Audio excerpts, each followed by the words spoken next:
It was a cold night in February 2004 when 21-year-old nursing student Maura Murray packed her car, sent a few mysterious emails, and vanished into the freezing air of New Hampshire, leaving behind one of America's most chilling missing person cases.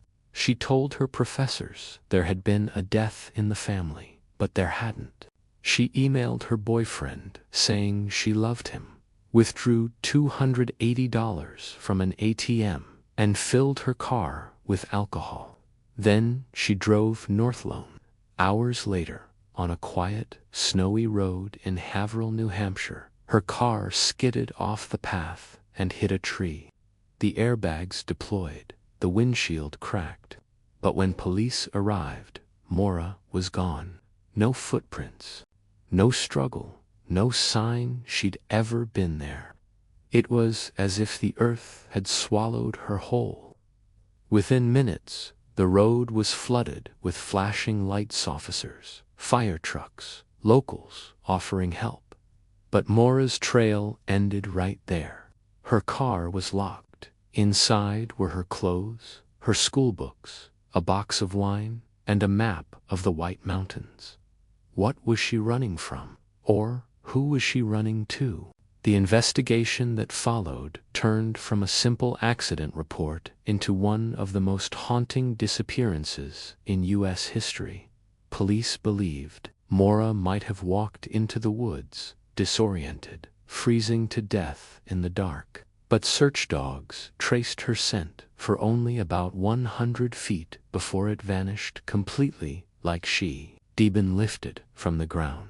Some witnesses claimed they saw a man smoking nearby. Others said a local bus driver had spoken to her briefly, offering help. But every lead ended in confusion.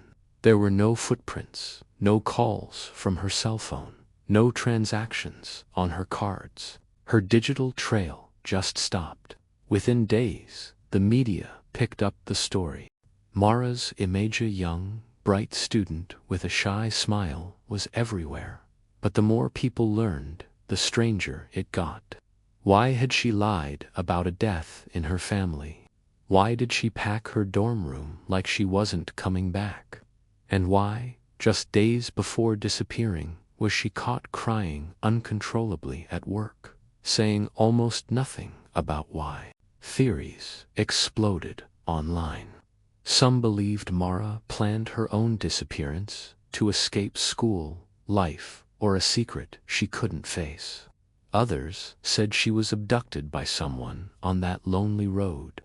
Then came darker rumors of affairs, family issues, and a mysterious man from the internet. One of the most puzzling clues was an email she'd sent her boyfriend just hours before leaving. "I love you more, stud. I got your messages, but honestly, I feel like I need some time alone." Those words felt like both a goodbye and a cry for help. Her car's location also raised questions. It wasn't along her usual route. It was deep in rural territory, near a stretch of road known for strange accidents and disappearances. Was it coincidence or something else? Maura's father, Fred Murray, never stopped searching. He appeared on every news station, retraced her final steps, and demanded more from investigators. For years, he insisted Maura had been abducted, that she'd trusted the wrong person. Local police, on the other hand, maintained there was no evidence of foul play. But then came a shocking twist. Years later, cadaver dogs were brought to a nearby house just a short walk from where Maura's car was found. The dogs reacted violently in the basement, signaling possible human remains. Yet when the property was finally excavated, nothing was there, just empty dirt. The house's owner had since moved away, adding fuel to the growing list of eerie coincidences that surrounded Maura's disappearance. As time went on, the internet became obsessed. Reddit threads, Facebook groups, entire YouTube channels dedicated to decoding every clue. Someone even tracked down security footage of her last known ATM withdrawal, Maura staring blankly at the camera, wearing a dark jacket, her expression unreadable. It looked like a girl on the edge of something, maybe a breakdown, maybe escape, maybe danger. In the following years, dozens of supposed sightings came in from Canada to Vermont, but none were verified. Each new lead only deepened the mystery. Even the FBI eventually stepped in, yet no one could say for sure what happened after that crash. No body, no belongings, no closure. Then, in 2019, renewed hope came with the rise of advanced forensics. Investigators revisited the case, combing through old evidence with modern technology. DNA samples from Maura's car, cell records, and even long-forgotten witness interviews were reanalyzed, but the result was the same: nothing definitive. To this day, Maura Murray's case remains unsolved, frozen in time like the winter night she disappeared. Some say she's alive, living under a new identity, far from the pain of her past.